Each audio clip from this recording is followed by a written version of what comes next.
Yeah, that's not very funny.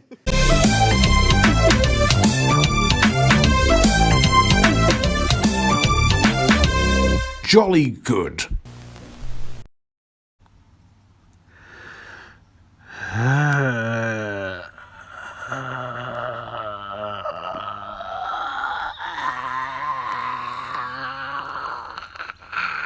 It's my response to Addams Family 2. Hello, boys and girls, ladies and gentlemen, my name is Clanzoke, and welcome to another Addams Family 2. I mean, did we need a sequel to the 2019 animated movie? No. But, because it made a lot of money, money always means sequels and success.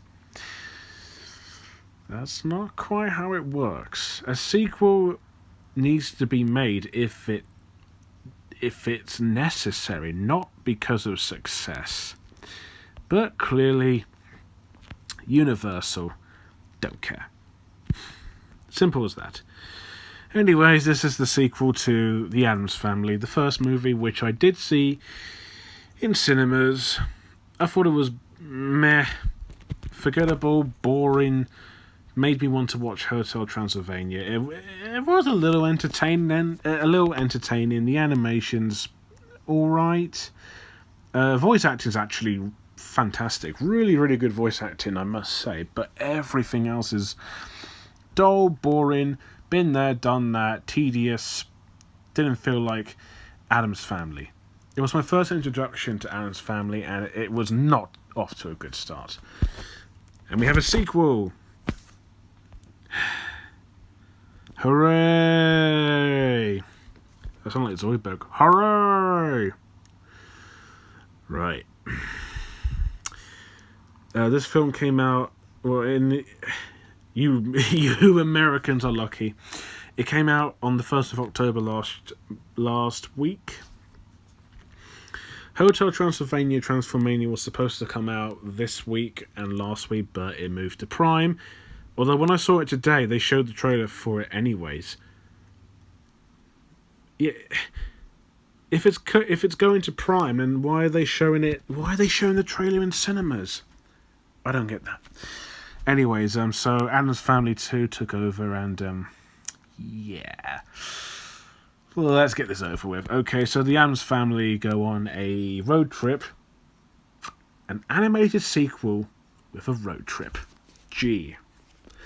That totally doesn't sound unoriginal and used many times before. So, Gomez, voiced once again by Oscar Isaac, decides to go on a road trip to get along more, bond more with Wednesday, voiced by Chloe Grace Moretz, with his wife, Morticia, voiced by Charlize Theron, and Pugsley, not voiced by Finn Wolfhard, but by Javon Warner-Walton. I don't know who he is, but he sounds cool. Uncle Fester, voiced by Nick Kroll, again. Lurch, voiced by one of the directors of the movie, Conrad Vernon. And they go on a family trip to many places, like Niagara Falls. They go to Sleepy Hollow, many places, because, I have never seen an animated Halloween-themed movie that has a sequel has done this before. No, this is new. However, they are chased by this lawyer named Mr.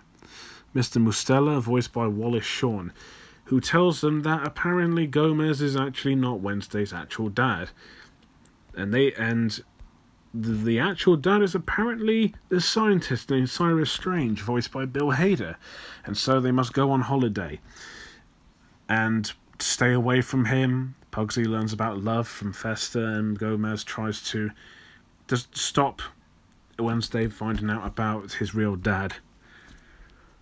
Where do I begin? First off, this movie is painfully unfunny.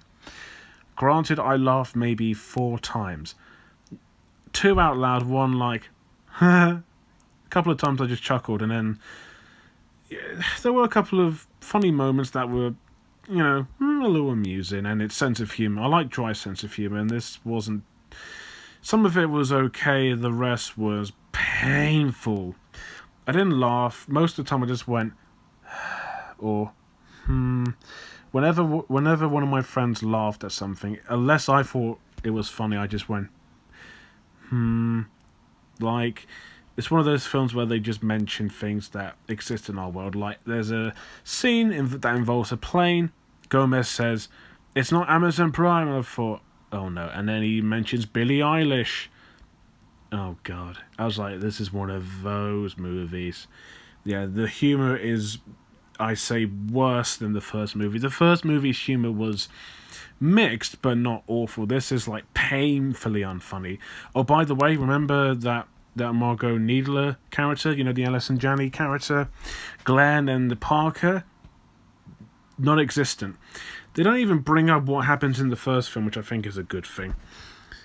But yeah, this movie is a road trip movie, and you know what happens? They go on the road trip, they go off and do their arcs. Yeah, like that, but poorly done. Both subplots really have nothing to do with each other, and they come by coincidentally. And it was painful, just painful. They go to a couple of places. They go to Niagara Falls, where there's a decent scene that involves a ragdoll that controls, a ragdoll that looks like someone and controls them. That was all right, but everything else just made me. I just stared at it like I just didn't know what to think of it. I wasn't bored necessarily, but I just didn't give a shit. Like, you know what's going to happen. She's going to go to Strange, and then it realizes, even if you're my actual dad, the Addams is my proper family. And third act of the movie gets fucking stupid. Like, the reason for Cyrus wanting Wednesday is very... Oh, it's so stupid that it makes no sense. I won't spoil it, even though I want to, but go see it. Watch it. It's fucking it's stupid as hell. I mean, the third act was a little interesting. A little, but then it went back to, we're doing this shit again. Oh, you're back to being stupid. It wasn't very engaging in terms of story. It's heavily predictable, very cliched, very unmemorable, stupid, unfunny, boring, kiddie. Most of the humour is just butt humour. There's one incident where there's like, how do I put it? Bathroom humour, poo humour. I don't get why, and fart humour. I don't get why anyone finds this funny. It's not clever. It's not memorable. I get it. It's juvenile when we laugh at juvenile stuff, but if it's intentional, it depends on how you do it. If it's, I can't explain it because this movie made me dumbfounded by how stupid it is. I never thought an Addams Family movie plot would be stupid. I mean, the first movie was kind of the same. Actually, the sequel is a little similar, really. It's all about Wednesday Addams. She seems to be the main character in both movies, which is fucking weird. It's all about... The first one was about her trying to fit in, and this one's about if she is related to Gomez. And even though you think that's interesting, you know how it's going to end. It's not like you know how it's going to end kind of way. You know how it's going to end, but you want to see it. It's just more like you know exactly. It's like you will guess it in the first few seconds or whatever. It's that stupid. The plot is unoriginal, unengaging, for the most part very, very unfunny and very painful. Its emotional stakes don't feel earned. It's annoying, it's loud, it's juvenile. I couldn't get into it. It's a plot that I don't think anyone will call Pixar. I mean, obviously it's not trying to be Pixar, but it's unengaging, just fucking stupid. Oh. Again, I laughed a few times, chuckled for the most part, but nothing that passed the 6 laugh test. And a couple of scenes were very inventive and okay to look at, but besides that, not enough. Not enough for me to be spooky and wacky as the family themselves, I guess. Animation. The animation is something that I have a problem explaining. It just looks like how it looks from the first movie. I mean, yeah, it's fine. The animation's not bad, but it's serviceable, I guess. And I mean, I guess. The Addams family designs are still there, and they look like they look like how they should from the comics.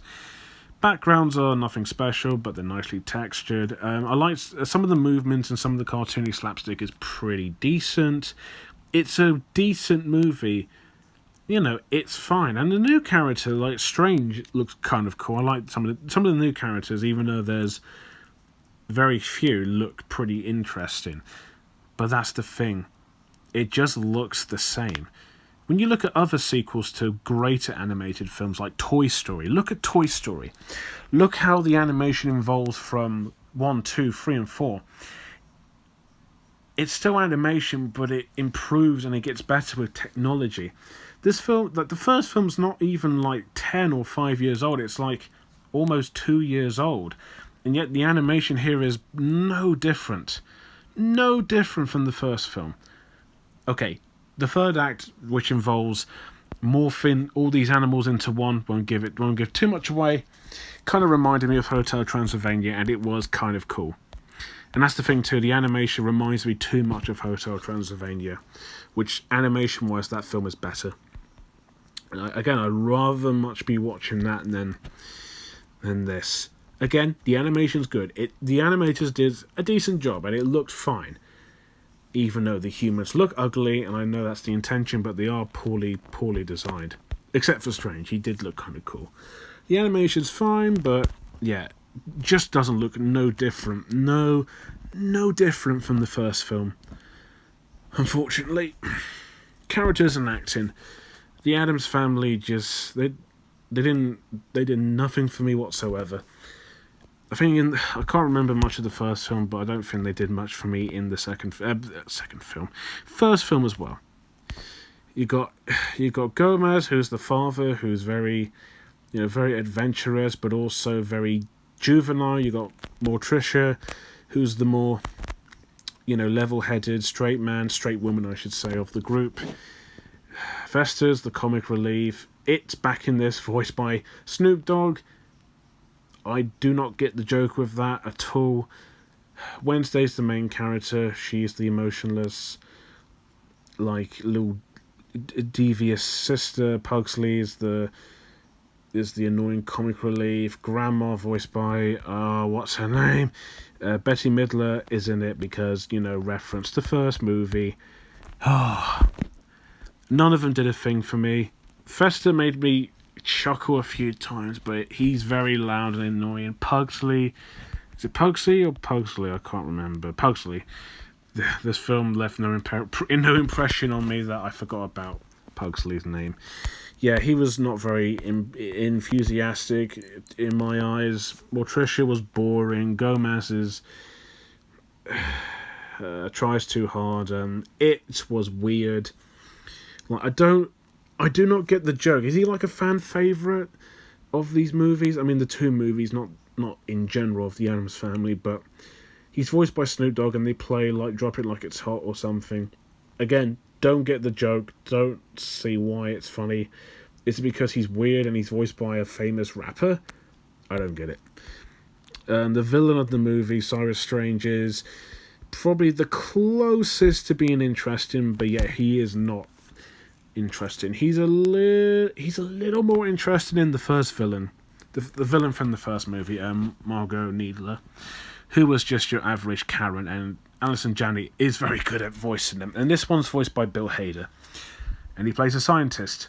Gee, another Sony resemblance. First, you have a movie with a summer theme in a Halloween movie, and with the animation looking very similar to that, you got a scientist voiced by Bill Hader. In another Sony...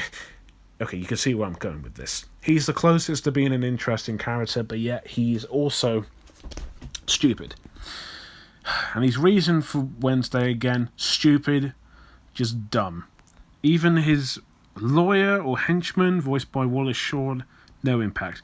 There's also a big guy named Big Bad Ronnie, He's voiced by Brian Summer. I don't know. Lurch was okay.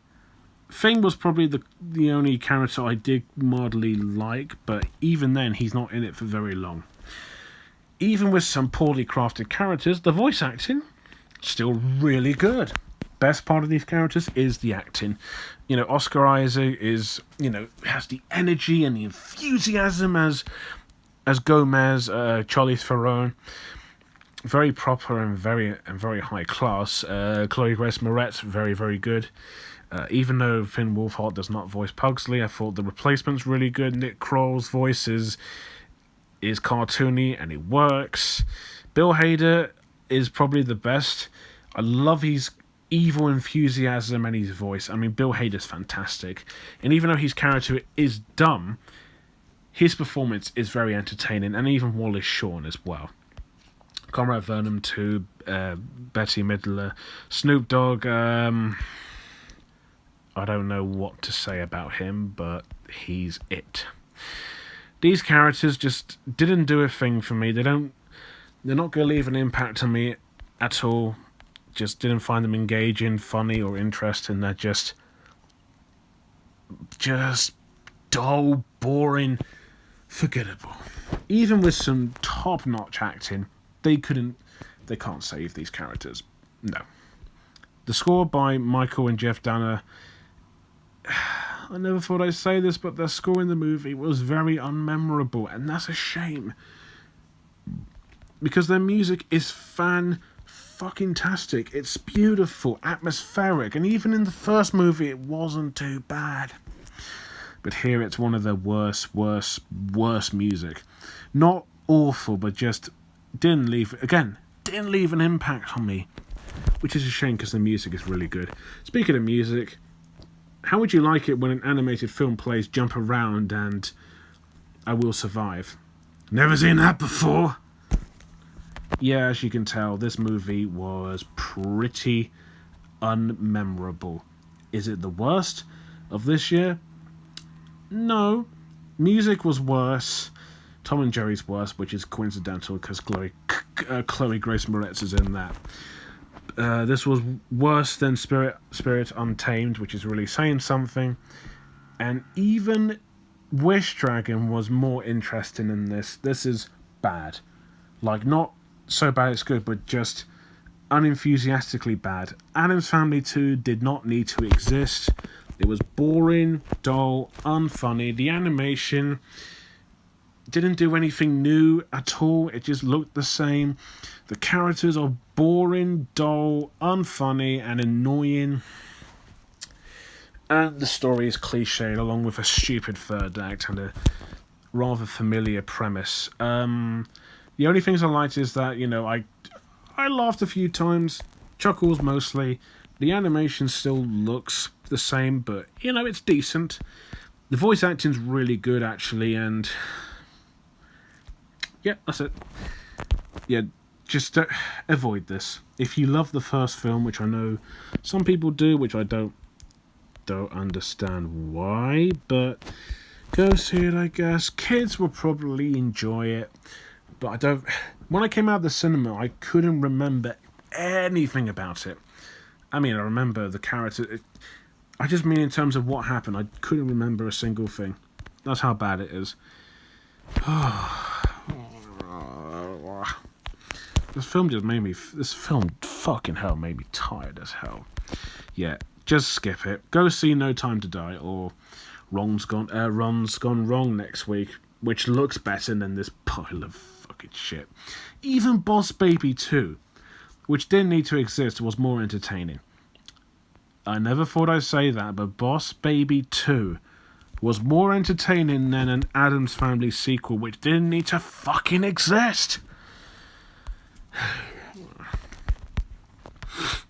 Jesus Christ. 2.6 out of 10. I know what you're thinking. Oh, come on, that's a bit harsh.